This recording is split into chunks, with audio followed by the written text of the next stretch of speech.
Well, for more insight, let's bring in Finnish Freedom Alliance party member and former EU parliamentary candidate Armando Mima. You're most welcome, sir.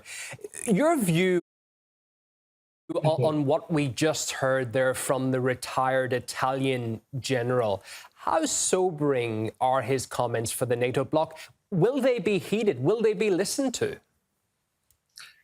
NATO is deeply involved in the proxy war in Ukraine, and unfortunately, we do not listen to voices that are speaking the truth and for calling for reasoning in Europe. The EU leaders have probably no clue at all of the military capabilities of Russia. Just a few weeks ago, Russia tested very strong missiles that no other countries on Earth has, capable of flying for up to unlimited time on the air and defying any possible defense. So the thing is, we do not listen to experts.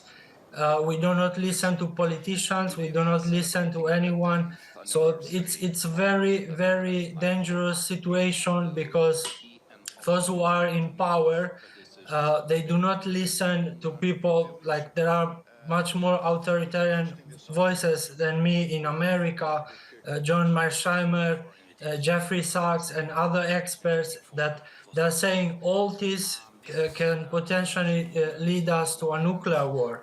And frankly, we should be listening to experts around the world that are saying how dangerous the conflict is and potentially what could be next. So definitely, as of now, we are not listening to those voices. In that same interview, the general claimed NATO is ready to reenact the Ukrainian scenario in other countries in order to weaken Moscow. Do you believe that the bloc currently has the resources for such operations if it seeks to do that? No, we do not have the resources. NATO currently is working to increase the production of weapons.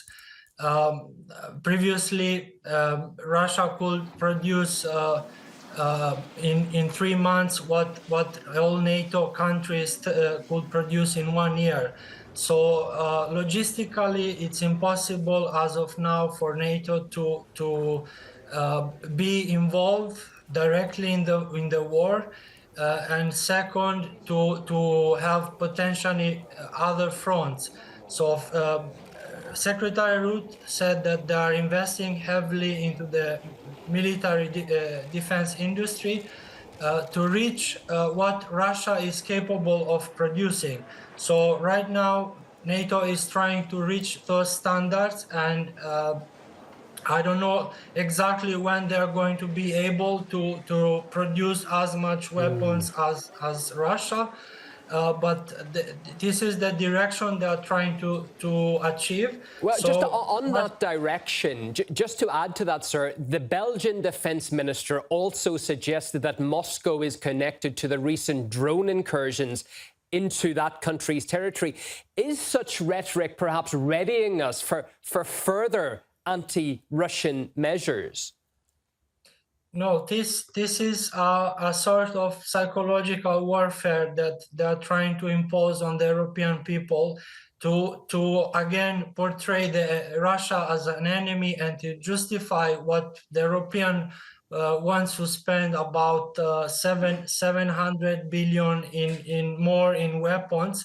So how they can justify this? They can justify it by saying that Russia wants to attack Europe, that Russia is the enemy. And frankly, we have to break down this narrative, because there is no intention from Russia to attack Europe. What I have learned so far from my studies is that Russia is trying to protect the national security of their country. They don't want, for example, that Ukraine will be capable of hosting long-range missiles that could reach Moscow within minutes. And there, no country in the world would want such missiles next to their borders, threatening the national security. Just one more on NATO. We mentioned it there. It's received an award, a diplomacy award for strengthening peace in Europe. It's somewhat difficult, though, to align that, isn't it, with the combative language we're increasingly seeing from the bloc's officials. It's not exactly top-level diplomacy coming out of Brussels. Yes, these prizes are used to justify and to say that NATO is a defensive alliance, but as of now, NATO is deeply involved in the conflict. They are providing military support to Ukraine, satellite images.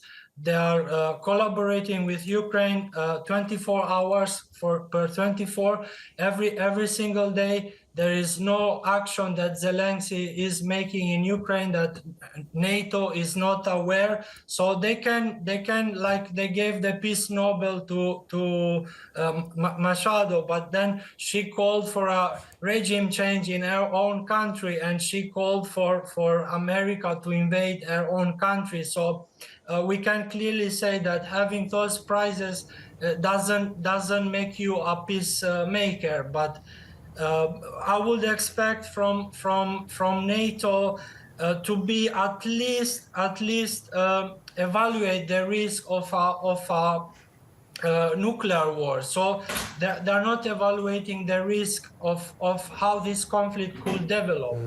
Very interesting analysis, as always. Thank you, sir, for your time today. From Helsinki, Finnish Freedom Alliance Party member and former EU parliamentary candidate, Mr. Armando Mima.